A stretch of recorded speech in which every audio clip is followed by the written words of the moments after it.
There was no problem. It was a perfect attack, and it knocked out any possible nuclear capability for Iran, which nobody wanted to see, and we weren't going to put up with. So great job, Dan. And we've been talking about this Department of War. So we won the First World War. We won the Second World War. We won everything before that and in between. And then we decided to go woke, and we changed the name to Department of Defense. So we're going Department of War. And I'd like to ask our Secretary of War to say a few words, Pete Hegseth. I think it's a much more appropriate name, especially in light of where the world is right now. We have the strongest military in the world. We have the greatest equipment in the world. We have the greatest manufacturers of equipment by far. There's nobody to even compete. And you see that with this and so many other things. The Patriots are the best. Every element of the military, we make the best by far. So, Pete, I'd like to ask you and maybe Dan Raisin Cane to say a few words, please. Mr. President, thank you. After winning a war for independence in 1789, George Washington established the War Department, and Henry Knox was his first Secretary of War. And this country won every major war after that, to include World War I and World War II. Total victory, Mr. President, as you said. Then 150 years after that, we changed the name after World War II from the Department of War to the Department of Defense in 1947. And as you pointed out, Mr. President, we haven't won a major war since, and that's not to disparage our warfighters, whether it's the Korean War, or the Vietnam War, or our generation of Iraq and Afghanistan. That's to recognize that this name change is not just about renaming, it's about restoring. Words matter. It's restoring, as you've guided us to, Mr. President, restoring the warrior ethos, restoring victory and clarity as an end state, restoring intentionality to the use of force. So at your direction, Mr. President, the War Department is going to fight decisively, not endless conflicts. It's going to fight to win, not to lose. We're going to go on offense, not just on defense. Maximum lethality, not tepid legality. Violent effect, not politically correct. We're going to raise up warriors, not just defenders. So this War Department, Mr. President, just like America, is back. Thank you for your leadership and your clarity. We're going to set the tone for this country. America first, peace through strength, brought to you by the War Department. We're back. All right, thank you very much. Very well stated, and really it has to do with winning. We should have won every war. We could have won every war, but we really chose to be very politically correct or wokey, and we just fight forever. And then we'd, win, we wouldn't lose, really. We just fight to sort of tie. We never wanted to win. Wars that every one of them we would have won easily with just a couple of little changes or a couple of little edicts. I was told that ISIS would take 5 years to win. And Dan Kane, when I told him how long would it take, he said, I think about 4 weeks, sir. I said, what do you mean 4 weeks? I was told 5 years by the people in Washington. You know who they were? 5 years. I said, you can't do it in 4 weeks. I actually flew to Iraq to meet with him, and I met him at a big air base. And remember that famous day, right? It turned out to be a famous day for our country because you're now the head of the Joint Chiefs of Staff, which is the biggest deal. And he is, because he did things that everybody said couldn't do. So they said it was going to be 5 years, and he knocked them out in about 4 weeks total, 100%. We took over, and ISIS was gone, and pretty amazing. But we never fought to win, and now if we have to fight it all, you know, we solved 7 wars. We have the one that I thought was going to be probably one of the easier ones, and that's with President Putin and Ukraine. And that turned out to be one that's a little bit more difficult, but the 7 are done. They were supposed to be much more difficult to solve. I solved every one of them, and we're going to get the other one done too. But it turned out to be a little bit more difficult than I thought. And it'll get done or they'll be held to pay. But because they're losing 6 to 7, it used to be 5. I used to tell you 5. Now it's almost 7. I guess 7,000 people last week. 7,813 people, young soldiers, died. Russian and Ukrainian, not American soldiers. But it's a shame. It's just, you know, they're human lives, and I want to see it stop.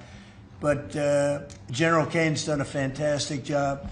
And again, defeated ISIS, which they said would take a long time. And it didn't take a long time at all, and did other things that people said really couldn't happen. We have the greatest equipment in the world. We have the greatest soldiers in the world.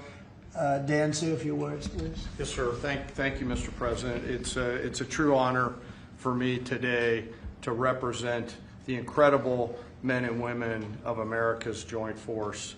Today and every day, the 2.8 million service men and women stand ready to fulfill our sacred duty to protect America at home and abroad. As the President said, America's military is the single most powerful fighting force in the world. The mission you and the Secretary have given us is clear and unambiguous: to deliver peace through overwhelming strength. And I remind everyone that the U.S. military can reach any adversary at the time and place of our choosing. Service to this nation is an incredible gift, and we're grateful and honored every day to do so. Thank you, Mr. President. Well, thank you, and it's an honor to sign this. And we will do that right now.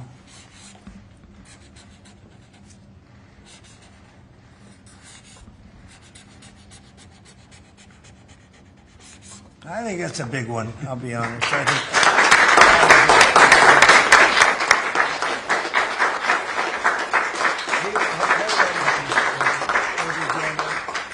That's a big one. It's a big one, Mr. President. Do you have any questions on this subject? We're going to be discussing the G20 in a couple of minutes, but yes, please. No, right there. What gave you the idea for this rebrand? And a question for you, the newly minted Secretary of War. What message does this send to our enemies, to our allies, to the American people? And again, what gave you the idea for this rebrand at this moment? I think it sends a message of victory. I think it sends really a message of strength. We're very strong. We're much stronger than anyone would really understand.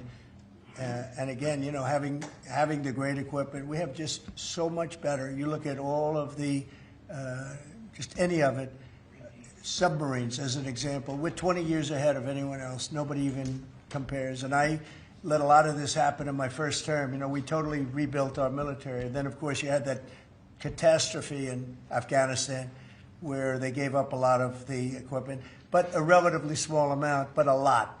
It was a lot in Afghanistan. I think it was the most, General, I'd say it was the most embarrassing day in the history of our country, the way that happened, the way they went to the wrong airport. They should have gone to Bagram, not the local little airport with no security, with tight quarters, etc. You know what happened. I think it was the most embarrassing moment in the history of our country, frankly. That was under the Biden administration. That was terrible. And we were going to be leaving, but we were leaving with strength and dignity. We were going to keep Bagram because Bagram's 1 hour away from where China makes its nuclear weapons. We're going to have that all to ourselves, a big, beautiful place built many years ago from money that today would be the equivalent of, many, many billions of dollars. You couldn't build it. The longest runways, the most powerful runways in terms of load capacity, and we just walked away from it. So stupid, and they were fools. The people were fools. No, we have the strongest military, and I think that indicates we have the strongest military. And we had it, and we won World War I, we won World War II, we won everything before, and as I said, we won everything in between. And we were very strong, but we never fought to win. We just didn't fight to win. We didn't lose anything, but we didn't fight to win. We could have won every one of those wars quickly, but they went a route that I think was probably politically correct, but not correct for our nation. So I think the Department of War sends a signal. Yeah, please. Mr. You alluded to this a little while ago. You said that this rename is a good reflection of where the world is at right now. How do you square naming it the Department of War when you've been pursuing peace in so many different parts of the world? Well, I think I've gotten peace because of the fact that we're strong. If we weren't strong, those 7 deals I told you about, the 7 wars, a majority of them wouldn't have happened. They happened for 2 reasons: trade and our strength. Those are the 2 reasons. And probably strength may be more important than trade. So if I was very proud of all those wars. Those were wars that could not be settled, and I settled all of them. And we'll get the other one settled also. That'll get settled. But without the strength, we wouldn't have settled any of them. Yeah, please. Mr. President, is it your expectation that Congress will codify this name change in the law? I don't know, but we're going to find out. But I'm not sure they have to. We're signing an executive order today, but we're going to find out. We're going to see. If they do, we're going with it, and we're going with it very strongly. There's a question as to whether or not they have to, but we'll put it before Congress. Do you know how much this rebrand will actually cost? And are there any concerns about, the Pentagon's mission of actually cutting back on spending? Yeah, but not a lot. We know how to rebrand without having to go crazy. We don't have to recarve a mountain or anything. We're going to be doing it not in the most expensive. We're going to start changing the stationery as it comes due and lots of things like that. We're not going to be doing things like have been done in the past when they changed the name of forts that shouldn't have been changed. Those names of the forts should not have been changed, at least for the most part. And as you know, many of them have been changed back already. At the request of the communities, every one of those communities said, we want our name back, like Fort Bragg as an example. The people in that community wanted that name back. They refused to call it anything else but Fort Bragg.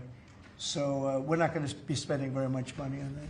Yes, Sir, when you spoke with the Europeans and Zelensky earlier this week, did you preview this for them, and did you say what security guarantees they might be involved in? This is nothing to do with anybody but the United States of America, the people of America. This is who I talked to about changing a name. This is a very important change because it's an attitude, and we know how to win. We've been winning, and we're going to win like you've never seen. Wait till these factories start to open up that are being built all over the country. You're going to see things happen in this country that nobody expects. We have over $17 trillion in investment coming into the country. We never did anything even remotely close to that. No other country has either, by the way. So you're going to see things that are pretty amazing. But it's really about winning. And what about the security guarantees aspect of that with Ukraine, sir? Well, we'll work that out. We'll help them. Look, we want to save a lot of lives, so we'll do something with that. I think people expect that. We'll help them. Europe will be first in by far, and they want to be first, and they want to see it end. Europe wants to see it end, and it'll end. It'll end all of a sudden. It's going to come together. You watch. Yeah, did you want something right? Yeah, behind you, please. Yes. Yes, sir. You haven't been shy about taking bold, decisive, offensive action to protect American values. Strikes in Iran, the strikes this past Tuesday on the positively ID'd Tren de Aragua narco-terrorists. Is that going to be a critical function of the Department of War moving forward? It depends on the individual instance, We don't want drugs coming in from Venezuela or anybody else or any place else, and we'll be tough on that. We don't want human trafficking. We don't want to see people coming in where they open their prisons from all over the world and they dump their prisoners into our country, which is what they did in the Biden administration, where they took insane asylums and places of that held people that were seriously mentally ill, mentally incompetent, mentally dangerous, and they dumped those people into our country, and we're trying to get them out now. What they've done, what the Democrats and Biden have done to this country will go down in infamy. What they have done to our country, and especially that. You know, they created the worst inflation we've ever had. That's nothing compared to what they did with the people in our country right now. And we're getting them out, and it's not easy when you have the liberal judges destroying our country. But we've won them all. We've won it all, ultimately won it all. Hard process. It should be easier. We know who it is. We know exactly who we're looking for. We had 11,000 murderers dropped into our country. We've gotten a lot of them out. Or in some cases, they're so dangerous, we were afraid to get them out because they'd come back in. But for the last 120 days, 0 people came in. Can you imagine? This is me speaking, but these are figures developed by, they say, a pretty liberal group of people. They admit that 0 people came into our country. Think of that. A year ago, it was millions of people were coming in. Millions. They were coming in. You could look at them and you could say, big trouble. And that's what we have in our country. But we're getting them out, and despite that, we're doing really well. Yeah, please, Brian. Comment on the recruitment levels across the Yeah. Well, the recruitment's the most exciting thing. So when I was campaigning for the office, numbers were coming out that the recruitment numbers, generally, you could speak to it better than anybody, the recruitment into the military, all branches of the military, and police and firemen and everything else. Anything having to do with like a public service, the numbers were horrible, record-setting bad. And now they're record-setting good. We're setting every record every month for recruitment. We're packed in the Army, Navy, Air Force, Marines, Coast Guard. My beautiful I love Space Command. I see Space Command, but Space Force has been, we've got a waiting list of people wanting to go in. A year ago, especially a year and a half ago, you know, when I took the lead in the polls, which was very early, it really helped with the recruiting. And when I won from November 5th on, it's been amazing. And over the last 4 or 5 months, we're just packed. It was very hard to get police officers. Now the departments are loaded up. Everyone wants to be a policeman or woman. So it's been a great thing. General, do you want to talk about that? Sure. As you said, serving our nation is an incredible gift that we give, and the reward on that gift pays back exponentially year over year. And I think the young people of America are seeing the importance of service, and whether it's in any of our armed services or in local police, fire, or rescue, service is an important thing that I personally encourage, and I know everyone else in government service sees that same reward. And Pete, on recruitment, what do you think? I was down at Fort Benning, the newly properly renamed Fort Benning, yesterday, watching Army basic training, and they're so full they can't barely handle the throughput. It is truly historic across all the services, as you said. It's been a surge into the, I was going to say the Defense Department, but I will say the War Department. And that you might almost call it a vibe shift, an attitude shift, a feeling that the country is back, that service is back. And there were military families last year, Mr. President, that said, I don't know if I can recommend, I mean, I wrote a book on this. I don't know if I can recommend service to my son or daughter, given what's been done to our military. You heard it over and over and over again. And I hear from those same military families right now, sir, and they're saying, I recommend to my kids that they go into this department, this Pentagon, under this commander-in-chief, who they know you'll have their back, and they want to serve. So it is historic, and it's the biggest reflection of how motivated Americans are by your leadership, sir. You know, really, it's nothing more than spirit, love for the country. I guess the esprit de corps, as they say, you have more of that than we've had maybe ever, frankly. But to see a turn over a period of less than a year, I would say, but to see a turn, nobody wanted to go into the military. Now everybody wants to go into the military. Jennifer, you wanted? Yeah, there's some new reporting on North Korea and this Navy SEAL incident in 2019. Can you say if the administration has engaged with North Korea on that incident since it happened recently? Yeah. And then can you share some recollections? I don't know anything about it, no. I'd have to, I could look, but I know nothing about it. Can you confirm that it happened? I don't know anything about it. I'm hearing it now for the first time. Okay, great. And then on the Hyundai incident in Georgia with the arrest of some workers, construction workers at the plant, have you heard any feedback from Hyundai? I just heard about that a little while before the news conference, and I would say that they were illegal aliens, and ICE was just doing its job.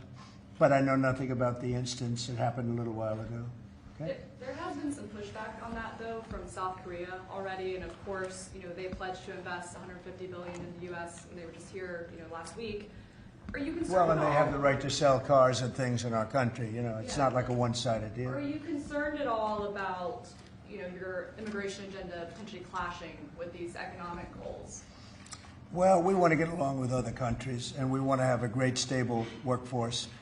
And we had, as I understand it, a lot of illegal aliens, some not the best of people, but we had a lot of illegal aliens working there. So, look, they're doing their job. That's what they have to do.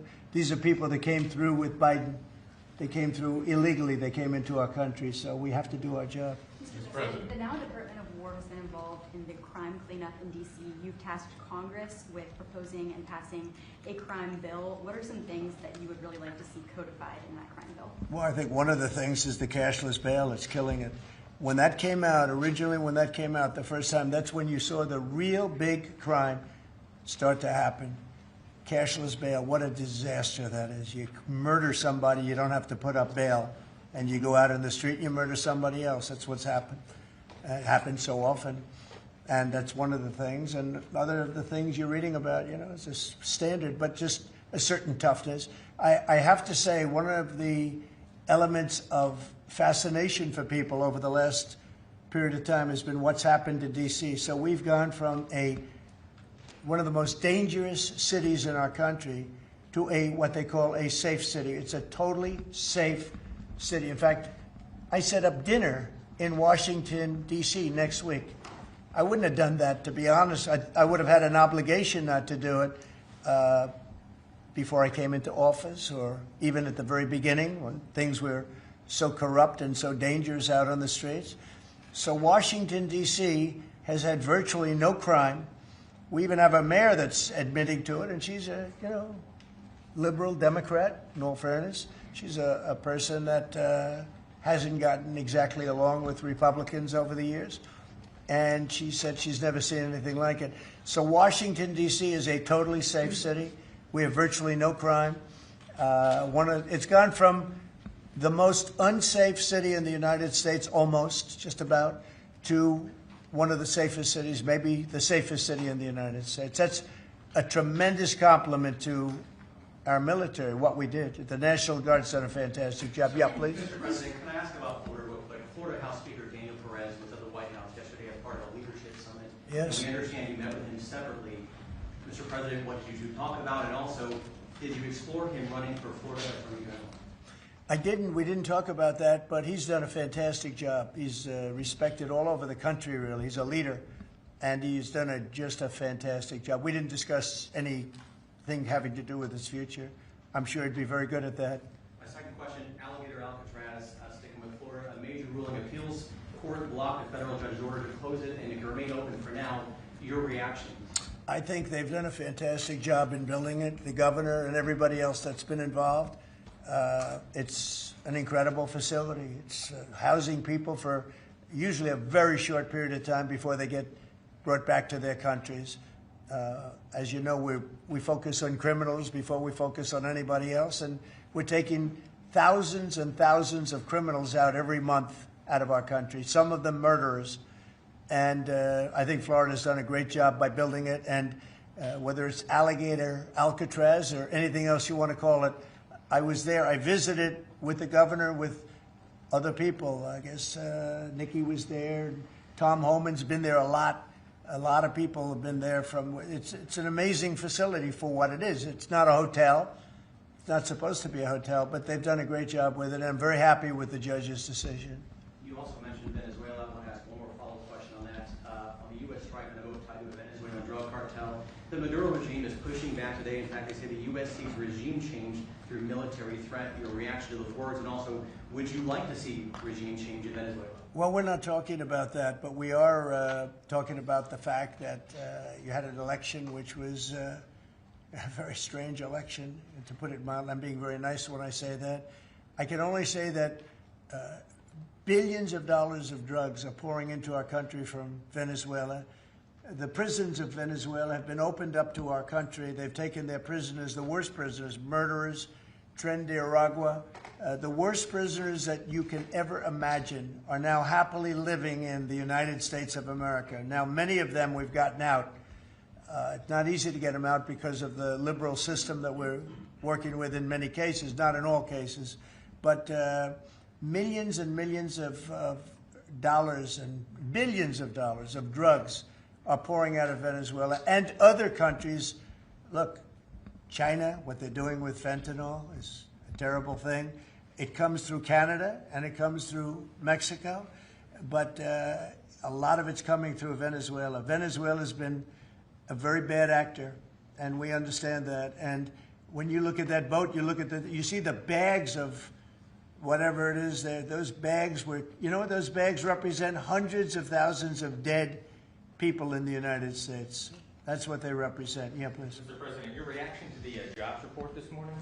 Well, I'm going to talk about that in a minute. We have our great people here, so I'll talk that in a minute. Let's talk about this. We'll give a couple of because these two people want to get to work on the Department of War. So let's keep them first. Mr. President, the DOJ is reportedly considering a ban on transgender people owning guns after the Minneapolis shooting.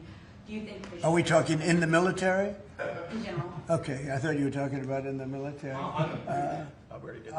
I'll refer to that then differently. Because it's not a military question, I'll be able to pass on that very nicely unless you'd like to talk about it. No, Pete doesn't want any part of that question. Yes, please. Mr. President, who do you blame for losing India to China? In your post earlier today in the morning, you did put that out. I don't think we have.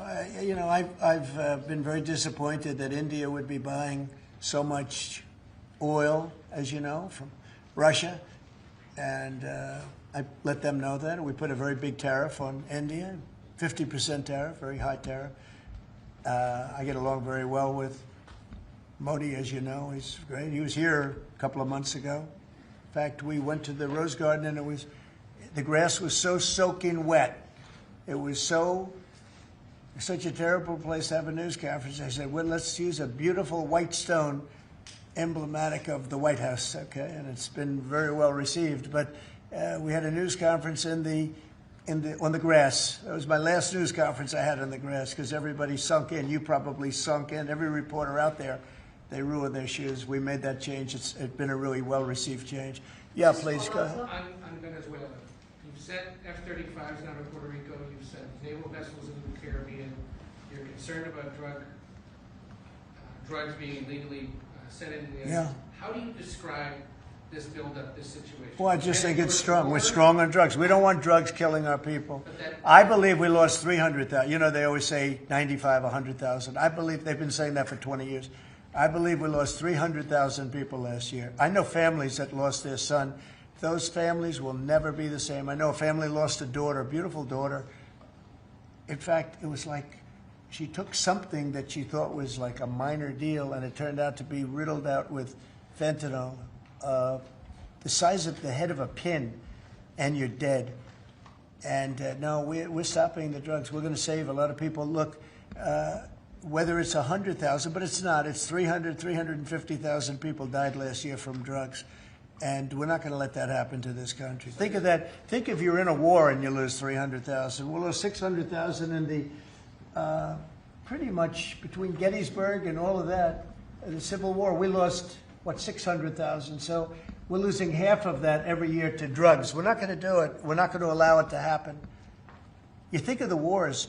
If we lost 600,000 people in a war, but we lose that every 2 years, more than that. So it's 300 to 350,000 people. And when I see boats coming in, like loaded up the other day with all sorts of drugs, probably fentanyl mostly, but all sorts of drugs, and we're going to take them out. And if people want to have fun going on the high seas or the low seas, they're going to be in trouble. I will tell you, boat traffic is substantially down in the area that happened. And they called it the runway. It's a runway to the United States. And boat traffic is very substantially down on the runway. You can imagine why. I think anybody that saw that is going to say, I'll take a pass. I don't even know about fishermen. They may say, I'm not getting on the boat.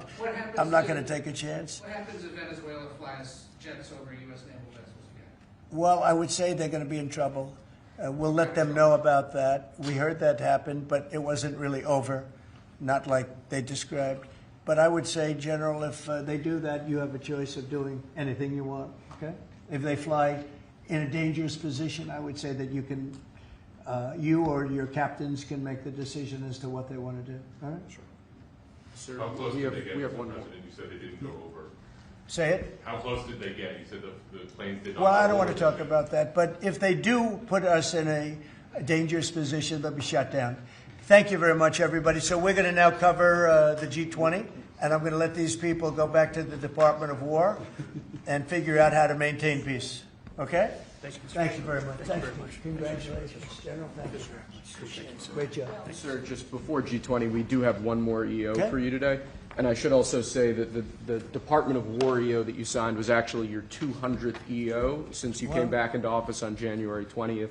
That's more than Joe Biden did in his entire term in office, more than Obama did in either of his 2 terms in office. So it's a momentous accomplishment, and congratulations. That's good, but Biden never signed one. No, yeah, They you've were done signed every by one the- up in here. They've been signed by the auto pen, right, didn't he? So we really beat him by much more than you think. The 201st executive order, sir, this relates to... Describe how many hostages we've gotten out together, you and I, and you and a couple of other people that we know, and me and a couple of other people that you don't know, but we've gotten a lot of hostages. Do you want to describe it? Mr. President, you brought back 72 hostages since your term. If we compare that to President Biden, he has gotten 20 taken. So he is negative 20 taken. 20 taken. They don't take our people so yeah. often. So, Mr. President, That's great. when we spoke, you said that that was a primary focus, and I'll tell you the job is easy because of you. And we paid nothing, too. We pay nothing. We They don't pay exchange. $6 billion. They always Yeah. paid $6 billion for 5 people. $6 billion. It was just a number I kept hearing. Not only that, $6 billion plus we'd get like 1 person, and they'd get 6. They got one, the Prince of Doom, they call him. He was the #1 arms merchant anywhere in the world ever. And they got him out. And on top of that, we paid money.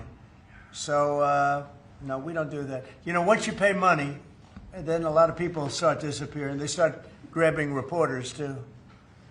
They think the reporter is going to get a lot of money. And to me, they would. You'll be well taken care of. I better stress that, because otherwise we have headlines. He said this or he said that. No, I'm not smiling about it. But they would. They'd be grabbing reporters. They'd be grabbing everybody. And especially when you pay the kind of money that Biden and Obama, they used to pay money that was crazy. We don't pay. And if you don't pay, they find it to be not a lucrative business anymore. That's fantastic. Would you like to say something? Sir, it's really Spihar, Special Envoy Bowler, it's Rick Grinnell, it's Steve Witkoff, who brought Americans home. But with this EO you are signing today, you are drawing a line in the sand that U.S. citizens will not be used as bargaining chips, and it provides your Secretary of State, Marco Rubio, the same tool set to punish states who take our citizens wrongfully the same way that we can punish those who sponsor terrorists. This is a very significant EO you are signing today, sir. Thank you, Sebastian. Very good. You're doing a great job, too. And this is your Director for Hostage Affairs at the Yes, NSC. and I hear. So Julia was seminal as well to all of this. I heard you're doing unbelievable. Would you like to say something? Absolutely. It's a outstanding EO, absolutely unprecedented action against those foreign adversaries who would take our people. They now know they are on notice, and it's not acceptable. And if you take our people now, you will pay. You know, Adam gave up a job where he was making tremendous amounts of money, big stuff, top of the line, Wall Street.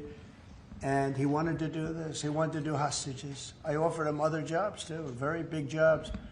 He said, I was shocked, actually. He didn't want them. He wanted to do hostage negotiation.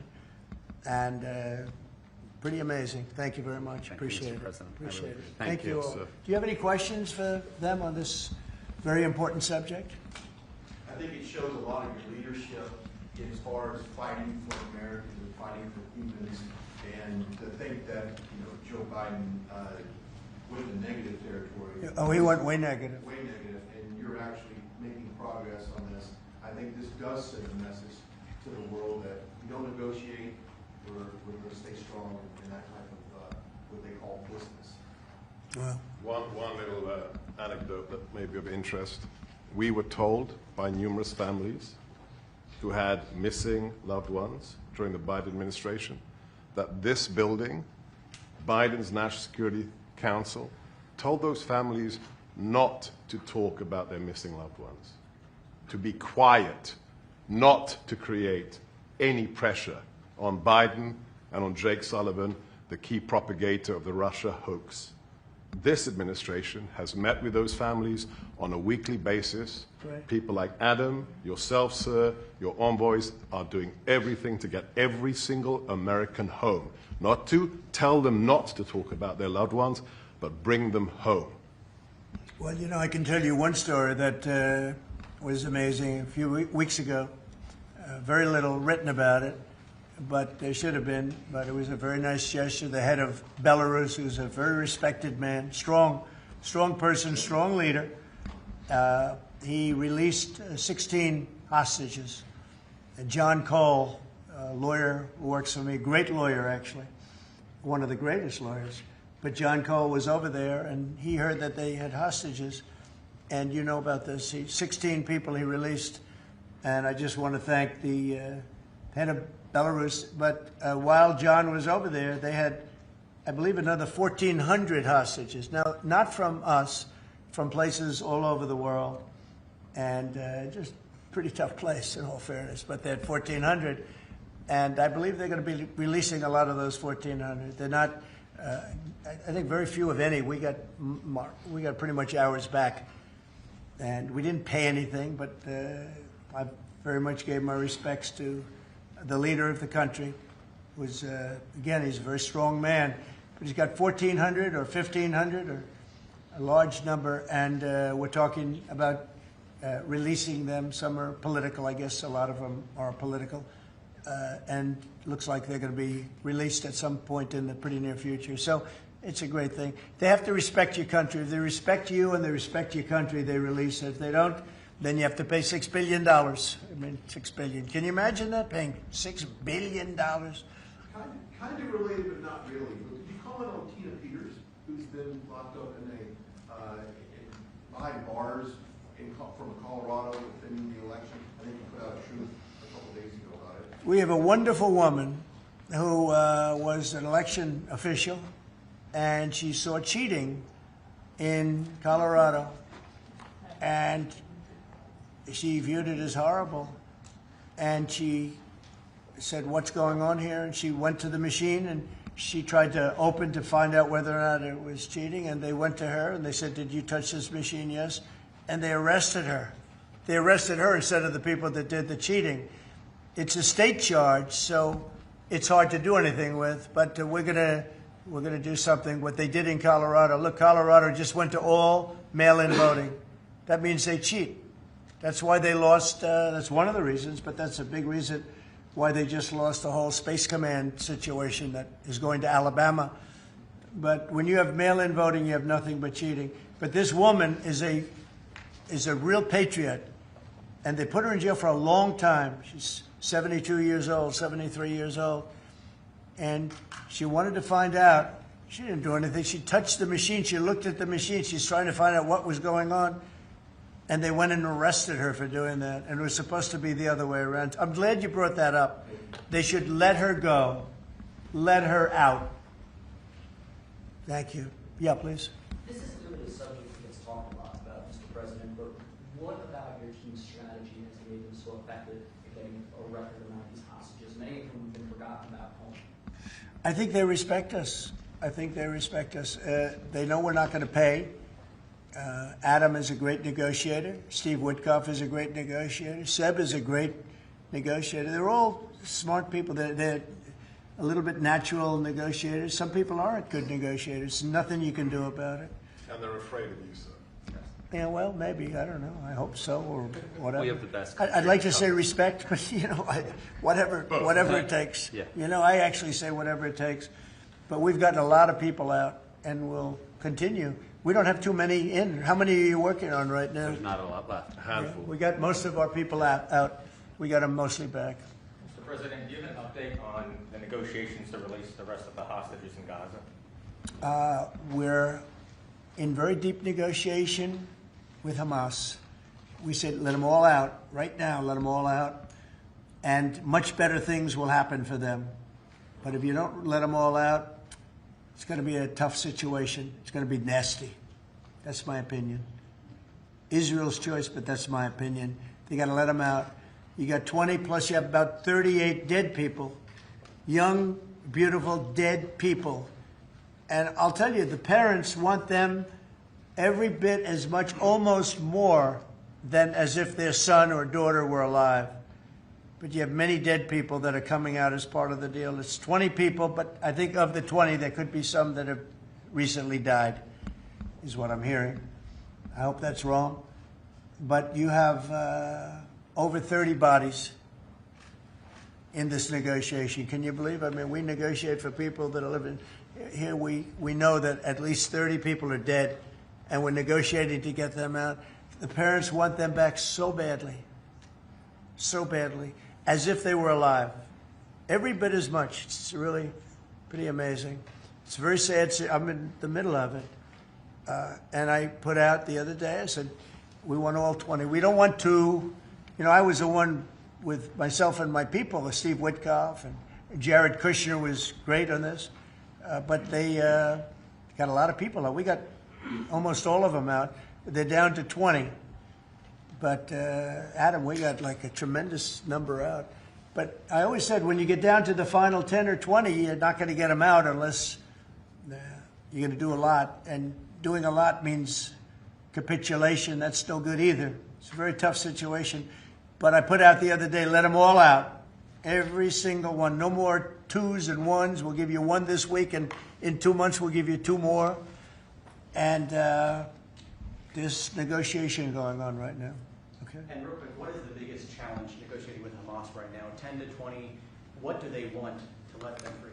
Well, they're asking for some things that are fine. Look, you have to understand, you have to remember October 7th. People forget October 7th. It's not an easy thing to forget, right? But people forget, or they maybe purposely forget October 7th. So, you have to put that into the equation very strongly. It's amazing. Some people even deny it. They deny it. They're crazy.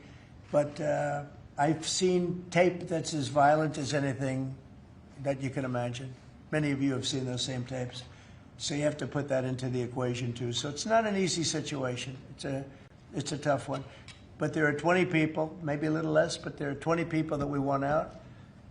We want the bodies of these parents.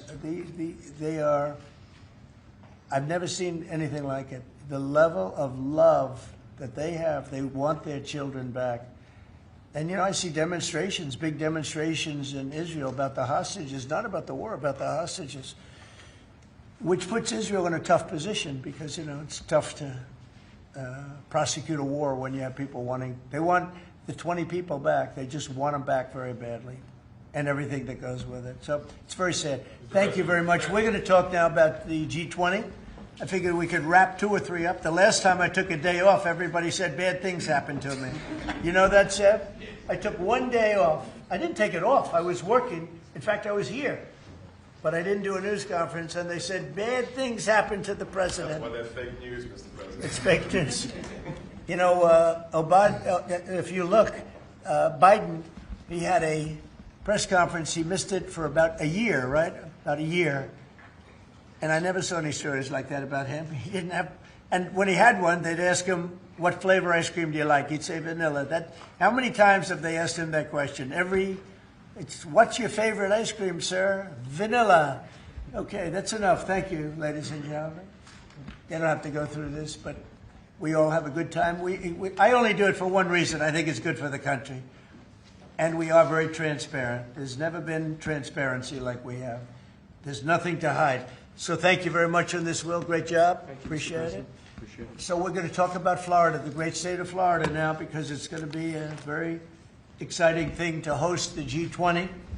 And as we celebrate our nation's 250th anniversary next year, the United States will have the honor of hosting exactly that, the G20 Summit, right here in America for the first time in nearly 20 years.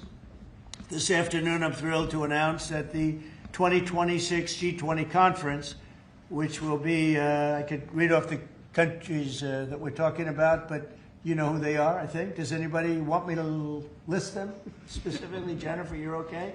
Okay, but will be held in one of our country's greatest cities, beautiful Miami, Florida, where we have the mayor with us, Mayor Suarez.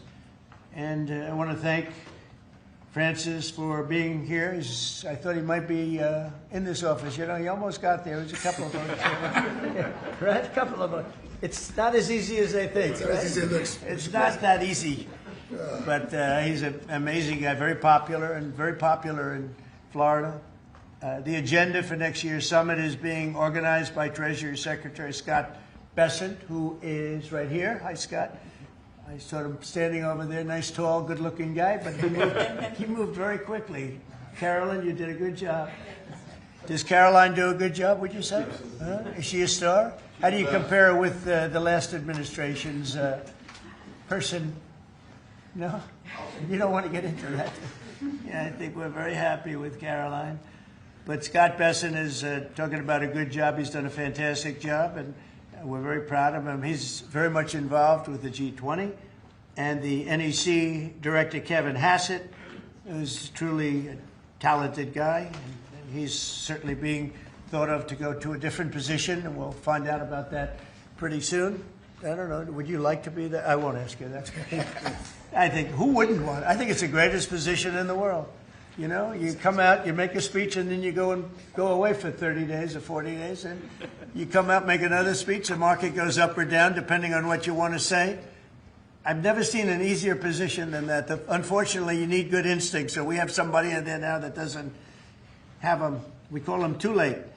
But it will focus on unleashing economic prosperity by eliminating the burdensome regulations, unlocking affordable energy, and pioneering new technologies. And it's going to be very important. The United States is already leading by example, and America is the hottest country anywhere on earth. We have more being built under construction now than they think anybody that they've ever seen. I mean, literally, some of these places are just really unbelievable what they're building, the size. You know, if you spend $50 million on a shopping center someplace, it's a big building, pretty big building. But when you spend $50 billion on essentially a building, they have buildings going up for $50 billion. They're going to be building their own electricity, and many of them have been given permits already to go, and they're starting construction. Some have started construction quite a while ago, and very early in the administration. We let them do that. You know, we have a grid that's obviously an old grid. It's been around for a long time. You could never handle the kind of numbers that you're talking about in terms of electricity, and we're letting them build their own plants. They build their own plants with their structures. So they build their structure, they build their buildings, and they build an electric producing plant with it, like Con Edison in New York that I grew up with, and like others that make electricity. They make it for New York. These plants will make it for their building, for AI. Then you have a lot of the car plants going up. Most of them won't need that kind of electricity, but they have the right to do that also. So we're allowing companies to build electric plants. They become, essentially, Scott, I guess they become utilities, right, if you think about it. And it's very exciting. We're going to end up with more electricity than China, and it's going to be built at no cost to us. And I'm telling them, build more than you need, and you'll sell it back into the grid. So they'll be able to sell it back into the grid on top of everything else at no cost to the American taxpayer. It's very exciting. And frankly, if we didn't do that, we wouldn't be leading with AI. We wouldn't be probably even doing any AI. It would be 20 years to get an approval. So they're building massive amounts of electricity as we speak. We've eliminated $5 trillion worth of federal regulations, another big thing since I took office. And if you remember the first term, we took out more regulation than any other president in history times. You could add the top 4, and they wouldn't come anywhere close to what we were. That's one of the reasons we had such the most successful 4 years of any president economically. And this is blowing it away. I think this will blow it away. When these plants start to even getting close to opening, I think you're going to see numbers that we've not seen before. And we've increased oil production by more than 300 barrels a day. That's a lot. Blue-collar wages are rising at the fastest rate in 60 years, and trillions of dollars of investment is pouring into the USA. It's going to be over $17 trillion very shortly, and nobody ever thought a thing like that was possible. What made it possible were, number one, they were happy with November 5th. They were happy with the election. And number two, the tariffs are bringing countries in. I mean, it's so vital to our country. It's before the courts now, and I hope we're going to do very well. We had 4 great opinions just come out, as you know, from judges. In a couple of cases, there were Obama-appointed judges that felt they had to do what was right for the country. So I respect that greatly. I respect them for doing it. But we have very strong opinions, and it'll end up going to the Supreme Court. And it's just vital for the country, vital, absolutely. We're at a level that we've never thought we'd be at, and it's because of the tariffs. Countries are pouring into our country because of you avoid tariffs if you build here. If you don't build here, you pay a lot of money. But if you build here, so what people are doing is they're coming in, they're building here. No different than what other countries have done to us. But we have a big advantage over other countries. We have a market that we built up during our 4 years that was amazing. We took a commanding lead during that 4-year period. So it's a very exciting thing, but I look forward to showing our incredible success to the world when we visit Miami next year. And I'd like to ask Mayor Suarez, truly a highly respected gentleman who's loved in his city, and we're gonna do a great job. We're gonna work together and do a fantastic job. Mayor, would you say a few words, please? Of course. Thank you, Mr. President. It's a tremendous honor to be with you here today in the Oval Office to make this historic announcement, just looking at the sign, which is so beautiful. Good job. Yeah, it's a great job. As you know, Mr. President, you were elected by double digits. You were the first Republican president over 30 years to win Miami-Dade County. And you did it because you followed through on your promises. And in Miami, what we're doing is we are following through on those promises as well. We've kept taxes low. We've kept people safe. We've leaned into innovation. We've grown 150% in the last 10 years. We've created one of the most intriguing ecosystems in the world. And this decision is not only generationally important for the city, but it puts the city on the map as one of the truly great global cities. So on behalf of all of the workers of Miami, those that work in the hospitality industry, I know you own many hospitality assets and properties, all of the small business owners who are going to benefit economically from having the G20 in Miami. Tremendous benefit. It's going to bring in millions and millions of dollars. We just say thank you. We thank you for believing in us. We thank you for highlighting our city in a time when we have the lowest homeless rate in 11 years. We're on the precipice of having the lowest homicide rate in history, and with the lowest taxes. So we're following your America First agenda, and we're creating success in, Miami's the greatest city in the world, we believe. Thank you, Mayor. We'll see you down there. We'll see you down there before then, but we'll see you down there. Scott, would you like to say a few words? Yes, sir. So we're excited to have the G20, and what's important about the G20, President Trump's America First initiative does not mean America alone. It means America leads. So we will be holding the G20 in the capital of the world, Miami, next year, to showcase the beginning of President Trump's second term. Will be a year and a half into it. We will have done peace deals, tax deals, trade deals. We've made the U.S. the best place to come, start a business, have tax certainty, energy certainty, and regulatory certainty. And it's going to be an exciting event. And the U.S., just as the President was saying earlier about the Defense Department of War, the U.S. is back on the international stage as a leader. We have whittled down the G20 back to basics. We are making it work for the American people better than ever. We have the G20 had become basically the G100 this past year. So it will be a concentrated group in Miami, seeing the best America has to offer with American leadership, thanks to President Trump. Thank you very much. Great job, and a great job you're doing.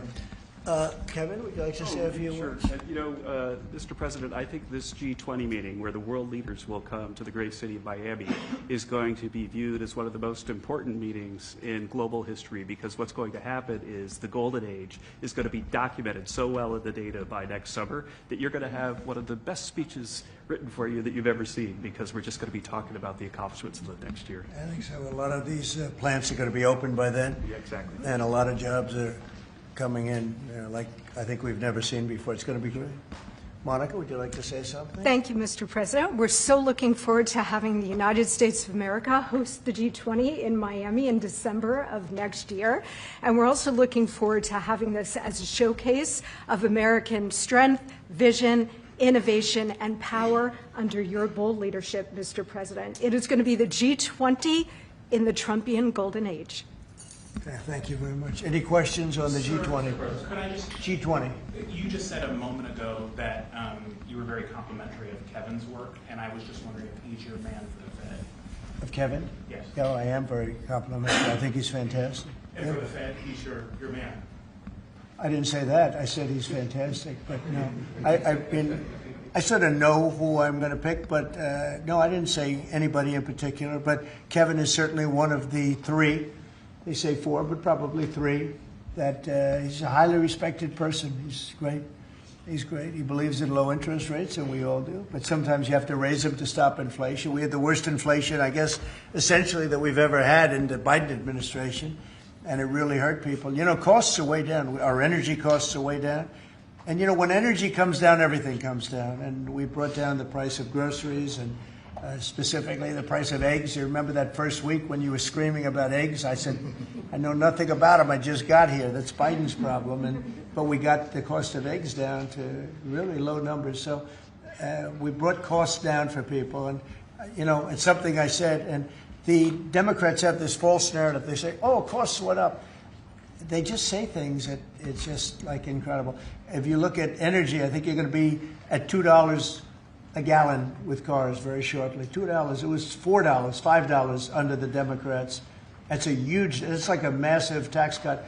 And speaking of tax cuts, we gave you the largest tax cut in history in the bill that we just approved.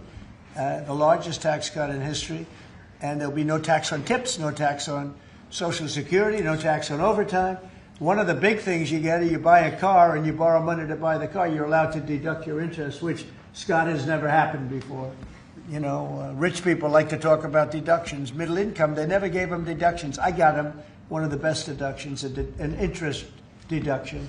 So it's great. Jennifer, please. Yeah, a couple questions on the G20, sir. Is there any update on your plans to attend this year's G20? And then are you saying for next year? I won't be going this year. It's in South Africa. I won't be going. JD will be going, great vice president, and he looks forward to it. But no, I won't be going to that. And then I guess for 2026, are you saying it'll just be exclusively the 19 countries, the 2 blocks? There won't be any. No, we're going to invite other countries as observers. They call them observers, but they'll have something to say. But we're going to invite Poland. Already, I've issued them an invitation. They're great. They were just here, as you know. Great leader, great new leader. One of the big surprises, I was so happy. I endorsed him, actually, and he won. And he's going to be a great leader of Poland. But I've invited Poland already. What about Russia? What about Russia? Oh, that's interesting. I haven't thought of that. You haven't? No, I haven't thought of that. That's an interesting question. I'm going to think about that for a little while. Mr. President, you just mentioned that the tax cut bill. Why the rebrand from One Big Beautiful Bill? Oh, I just save words. I said the bill. It's one big. I actually call it the great. I actually call it the great big beautiful bill. But it's a lot of words. Is that how you want Republicans to kind of talk about it? When I don't. You know, I just want them to say what's in it. It's an incredible bill for the middle class, for the working person. You know, we are a party of the working. It used to be the opposite. The Democrats were for the working people, and the Republicans were supposedly for the rich. The Republican Party's taken in millions of people, and the Democrats have lost millions of people. They've gone crazy. Honestly, I think they're crazy. What's happened to them, I don't know. They suffer major Trump derangement syndrome, and it's turned out to be actually a disease, but it's a disease of weak people and stupid people, because all we do is we cut taxes, we create great policy. Their policy is so terrible. They refuse to acknowledge, as an example, I see today, it's a big debate again, the women, they don't want men playing in their sports. They don't want it. The Democrats want men to play in women's sports. I saw the great governor, we have Governor Youngkin, talking about it today, that the woman who's running against our Republican candidate, who's excellent, is like so much into the, men being able to use women's bathrooms. Okay, what's that all about? Men playing in women's sports, wants open borders. Again, once they want, actually, after what we've gone through with millions, I think 25 million people came in from prisons, from mental institutions, drug dealers, drug addicts. They're pouring into, they poured in, now we have none coming in. The border's been sealed for a long time, actually almost since I got into office. Remember when the Democrats said we need legislation? I didn't have any legislation. I said close the borders. And now the borders, for the last 4 months, not one person has been allowed to come into this country illegally, not one. Done by people that would normally like to see you look bad. Those are the numbers. So it's been an amazing job. Yeah, please. Mr. President, this is going to be a major event and a major meeting for South Florida, for you, for Mayor Suarez. I know this is not until next year in Miami, but do preparations begin today? And if so, what is being done? They've already begun. We first have to deconflict our Basel with the dates, and so we have already started doing that. And so thanks to the president's team. He started a long time ago, actually. If you knew him, he was working on this long before this press conference. Yes, sir. It's in good shape. It's going to be great. Mr. President, we learned this morning that we've lost 78,000 manufacturing jobs this year. How do you explain it? Well, one thing we have is, we have the interest rates are too high. That was, a matter of the Fed. But the other thing is, so many different elements aren't included yet. And one of the things we've learned, and we learned that the hard way, watching over the last few months, are the corrections that people have been making. They'll say you're losing jobs, and then they say, by the way, we have a correction a month later of, 100,000 jobs are missing. They actually had a correction once of 850,000 jobs. But I'll let Kevin just speak about that a little bit, because I heard him speaking about it this morning. I thought he did very well. Please. Thank you very much, sir. Well, I think that if you look at the indicators, there's capital spending boom, industrial production at an all-time high. The Atlanta Fed says GDP now is north of 3%. And so all the indicators are saying that things are really strong. And what we've also seen is that Goldman Sachs put out a study yesterday that said that the August number tends to be really messed up because of seasonal adjustment things, and they tend to be revised way up. And so I think if they were revised up, which has happened on average over the last 15 years by about 60,000, then everything else would make sense. But right now we're puzzled about the BLS numbers and looking forward for new leadership there to make it so that the numbers are more reliable. And again, we're building, they've started building all of these factories and plants, including car factories. Car factories are coming back. We lost more than 50% of our car production over the years. And I think we're going to get all of it back. It's coming back in really rapidly. Really, we're building a lot of car plants. Indiana, places that you don't think of it so much are taken, but also Detroit, lots of places it's coming in where I think we're going to get everything. We've lost it over a period of 40 years, and I think we're going to get it all back in a very short period of time. And big ones, big plants, incredible plants that were never going to come back. Without the tariffs, they wouldn't have come back. And I think without the election on November 5th, they wouldn't come back either. The election was very important also. Yeah, please. As we've been here, Mayor Adams of New York has announced that he's staying in the mayoral race there. Can you react to that, but also tell us? No, I mean, he has to do what he wants. No, I mean, he's free to do what he wants. It would seem to me, and everybody in this room, including you, that the only way you're going to beat the communists, because you have a communist running, which is fine. I'll have to deal with a communist in New York City. I never thought that was going to happen. This is something I didn't think was going to happen, Scott. You're going to have to explain this one, because we're going to have a communist mayor. It would seem to me that if he stays in, If you have more than one candidate running against him, it can't be one. If you have one candidate, if he's the right candidate, I would say that Cuomo might have a chance of winning if it was a one-on-one. If it's not one-on-one, it's going to be a hard race. And we'll get used to a communist, and he's going to have to go through the White House and get approvals for everything. And we're going to make sure that New York is not hurt. We want to make sure that New York is cherished and taken care of.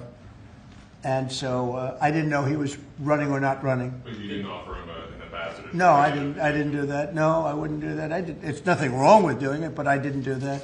You asked for the G20. We understand that it'll be held at Doral. Yes, it's going to be at Doral, yeah. You considered that with the G7 last time you decided against it. Why go forward with it now? Well, I think that everybody wants it there because it's right next to the airport. It's the best location. It's beautiful everything. They actually requested that it be there because location is the best. And we will not make any money on it. We're doing a deal where it's not going to be money. There's no money in it. I just want it to go well. And it's going to be each country will have its own building. I think it'll be really a beautiful thing. And Doral's been very, very successful. One of the most successful properties in the country. And, frankly, it's the problem is in December, that's the biggest month in Florida. So using it for you can't get a room in Florida in December, January, et cetera, that area. And that's the time we're talking about. So from that standpoint, it's not good, but we want to make sure it's good. I think Doral would be the best location. And again, they'll have their own buildings. It'll be incredible for them. And being like 10 minutes, less than 10 minutes from the airport, and it's a big airport, international, all of the planes will be able to land, go right into their quarters. So I think it'll work out very well. Earlier on your Fed answer, sir, you said that you're looking at maybe 3 candidates or 4. 3 candidates. Should we interpret that you like Secretary Bessent in his current role? Well, I like him too, but I had him as a 4th. I had 4. You were talking about 4. Now I'm talking about 3. He told me I'm not leaving. So he wants to be doing, and if he was leaving, he would certainly be one of the people I'd want. But I asked him specifically. I could ask him right now, would you rather stay where you are as Treasury, or would you rather go to the... Sir, I'm the only person on the planet who does not want the job. Okay. He really told me, he said, I love what I'm doing. I wouldn't want to really take him because he is doing a great job. Are the top 3 still then Mr. Waller? I am looking at Kevin also, and I'm looking at, I would say you could say those are the top 3. Good job. That's very good.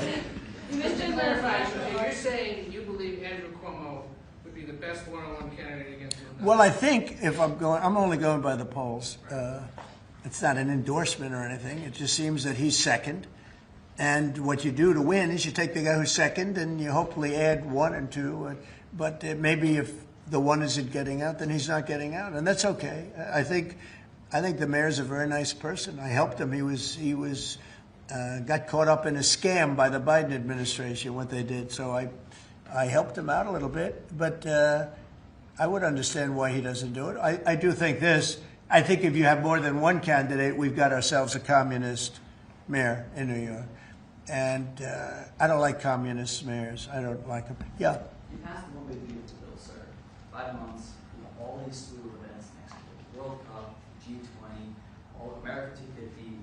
Given these, what's your economic outlook for the year 2026? How much growth do you think is reasonable for us to expect economically next year? Well, I heard, and we were on a very downward path with Biden, and I heard that the most we could do is 1% GDP, and now I'm hearing 3.2% and 3.5% and all.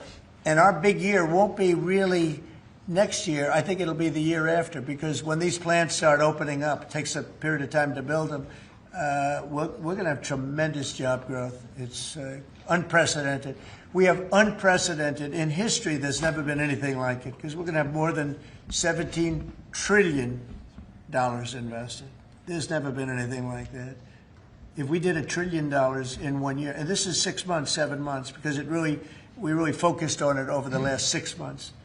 But we're going to be doing.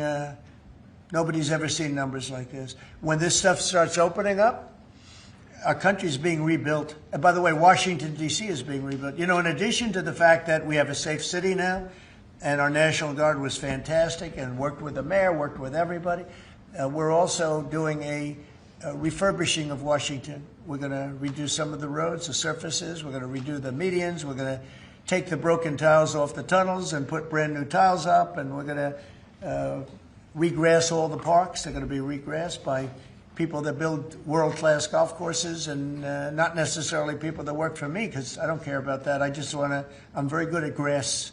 You know, grass has a life just like you have a life, right? It has a life. Well, this grass has been up longer than, it's like 4 lives, okay? That's why there's a lot of areas where there's just no grass.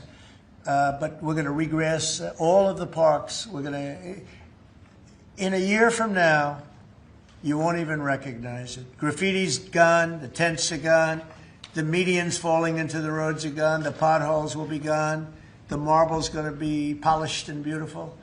It's all going to be beautiful. We're working with Clark Construction, who's, you know, one of the, well, definitely the biggest here, one of the biggest in the country, and they've been great. And we're going to do about a 10-mile radius from the White House, from the Capitol, looking sort of at both of them, go right in the middle of both of them and start drawing circles.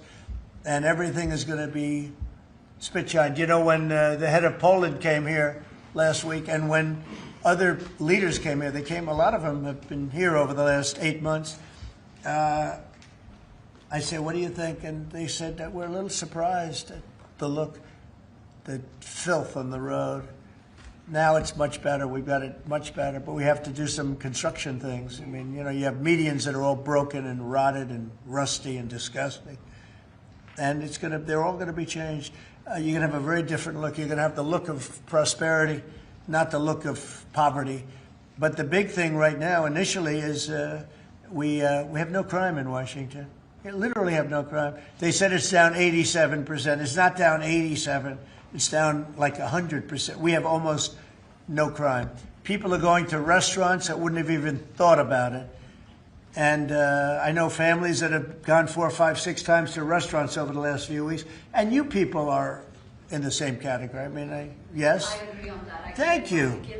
It's a whole different place, right? That's very nice. And you're so tough usually. I like her now, right? No, because she was truthful. Is that a correct statement, Brian? Yes, sir, it is. I heard you were actually mugged. You're a big, strong guy. I heard. I can't do anything when he hasn't gone. No, you can't. You know, you say, thank you very much, right? Can I follow up on the beautification of D.C.? Yeah. An amazing job of crime. Yeah. Just out front of the White House is a blue tent that originally was put there to be an anti-nuclear tent for nuclear arms. It's kind of morphed into more of an anti-American at sometimes, anti-Trump at many times. Where is this blue tent? Right in front of the White House on the North Lawn on the other side of the Black Gate in Lafayette. I haven't known this. All of us in here walk right by it every day. It is an eyesore. Oh, I didn't know that. Well, let me Take it down. Take it down today, right now. Nobody told me that. So you're saying there's a blue tent? It's been there for 30 plus years. It was originally a peace tent, but it's kind of morphed into something. Yeah, morphed into radical left. Okay. Well, but I've heard. Is it in the Ellipse? Where is it? No, it's in Lafayette Park. It's actually Lafayette Park. Take it down. Okay. Okay. What's interesting about it is that I've had people tell me it's a public health hazard because people sleep in there, they eat, there's rats, but also it could be a national security risk because people can hide things in there, they can have weapons in there. We're going to look into it right now. We have removed over 50 tent sites, not 50 tents, hundreds and hundreds, maybe 1,000. I think it's over 1,000 tents, but 50 sites. So I'm a little surprised to hear that, but we're going to look into it right now.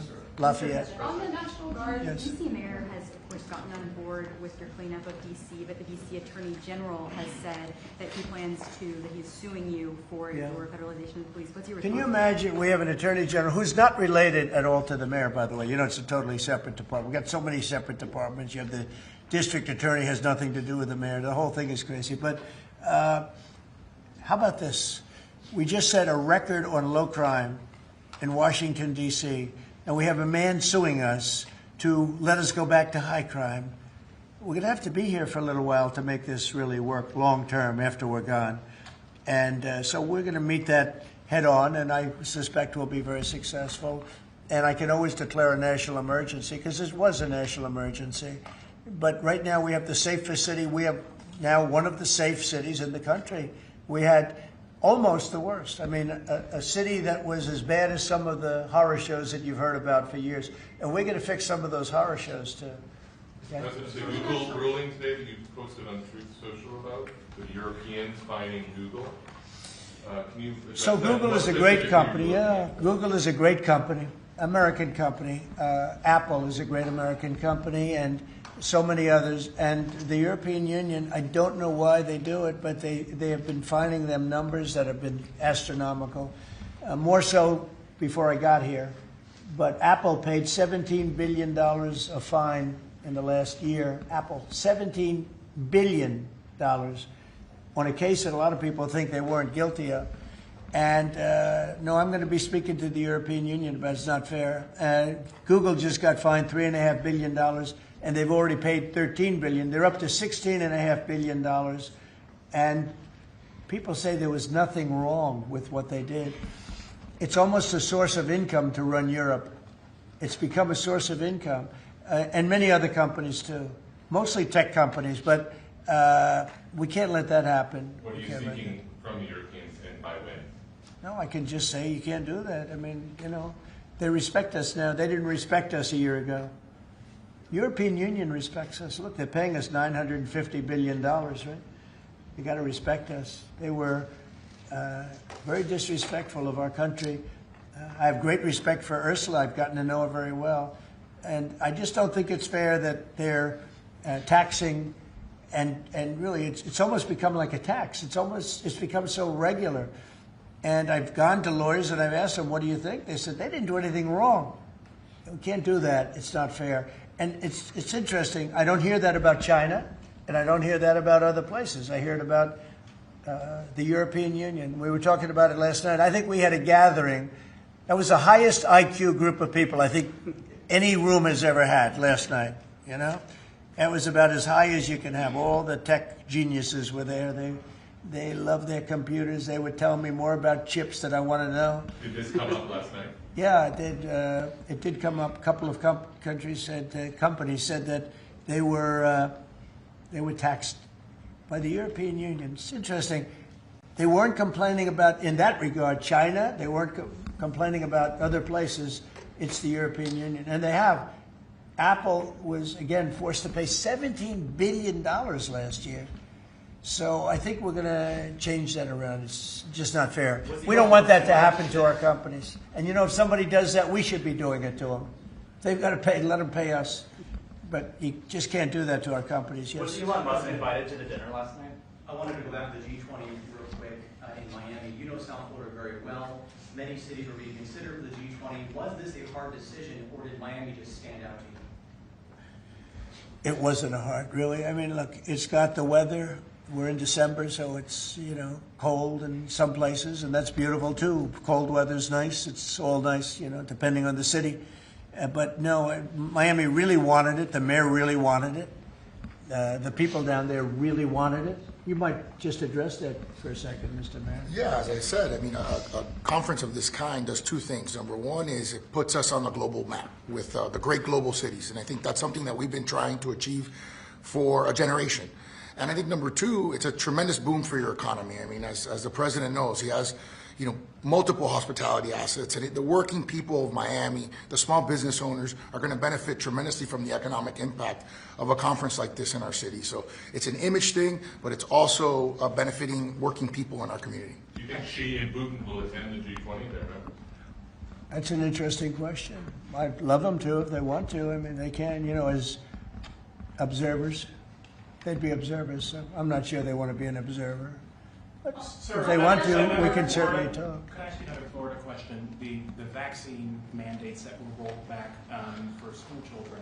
What do you think about that? Well, I think we have to be very careful. Look, you have some vaccines that are so amazing. The polio vaccine, I happen to think, is amazing. A lot of people think that COVID is amazing. You know, there are many people that believe strongly in that. But you have some vaccines that are so incredible. And I think you have to be very careful when you say that some people don't have to be vaccinated. It's a very, you know, it's a very tough position. So I'd give you an answer. I'll give you a feeling. But just initially I heard about it yesterday, and It's a tough stance. Look, you have vaccines that work. They just pure and simple work. They're not controversial at all. And I think those vaccines should be used. Otherwise, some people are going to catch it, and they endanger other people. And when you don't have controversy at all, I think people should take it. Okay? One more follow-up on your comments on the taxes. On the upcoming tax bill, are you discussing, do you want that new tax bill to eliminate inflation from calculating capital? When you say the upcoming tax bill, because when you have an upcoming, we just passed the biggest tax cut in the history of our country. So there's nothing upcoming. There's something that we just passed. So we passed the biggest tax cut in the history of our country for the middle class, for the worker. And that's the only bill that we're really talking about. We did a good job. It's very comprehensive. And I will say the Democrats, if you gave them every point that they wanted, every point that they've dreamt of all their lives, you wouldn't get one Democrat vote. They really are. They've become deranged, sick. It's crazy. If you gave them a list of the top 10 things that the Democrats wanted and you put them in a bill to get passed, you wouldn't get one vote. It's the only thing they have. They stick together, but they're dying. I mean, they're down to 16% approval rating, the lowest rating in history for either party. And we have the highest rating we've ever had. The Republicans have the highest rating we've ever had. On the National Guard, have you decided which city that you want to go into now? Yeah, I have. I have. I'm not going to say it now, but yeah, I have. We're going to go into another place and straighten it out. And I will say this: I watched today. I didn't know that was continuing to go on, but Portland is unbelievable. What's going on in Portland? The destruction of the city. Well, I'm going to look at it now because I didn't know that was still going on. This has been going on for years. So we'll be able to stop that very easily. We'll be able to stop it. But that was not on my list, Portland. But when I watched television last night, this has been going on. You wouldn't be standing if you were the mayor. You would be. Can you imagine what they're doing? They're walking in throwing smoke bombs into the store. These are paid terrorists. Okay. These are paid agitators. These are professional. I watched that last night. I'm very good at this stuff. These are paid agitators. They get paid money by radical left groups, not radical right groups, radical left groups. And they get paid a lot of money. And you see it with the signs. They all have perfect signs that are printed. They look as good as that sign. Those signs aren't made in basements. They're made at professional printing offices, and they cost a lot of money. These are paid agitators. And they're very dangerous for our country. And when we go there, if we go to Portland, we're going to wipe them out. They're going to be gone, and they're going to be gone fast. They won't even stand the fight. They will not stay there. They've ruined that city. I have people that used to live in Portland. They've left. Most of them have left. But what they've done to that place is it's like living in hell. Yeah, go ahead. Thank you for your statement before. AP is reporting that you would be banning visas to delegations who will be attending the UNGA, the UN General Assembly, including Brazil. Your reaction on that, sir? That who's banning them? The Trump administration. Well, we are talking about things. We're very upset with Brazil. We tariff them very high because of the fact that they're doing something that's, very unfortunate. I love the people of Brazil. We have a great relationship with the people of Brazil, but the government of Brazil has changed radically. It's gone very left. It's gone very radical left, and it's hurting Brazil very badly. They're doing very poorly, very, very poorly. So we'll see. And are you ready to reset relations with India at this point? I always will. I'll always be friends with Modi. He's great. Prime Minister. He's great. I'll always be friends, but I just don't like what he's doing at this particular moment. But India and the United States have a special relationship. There's nothing to worry about. We just have moments on occasion.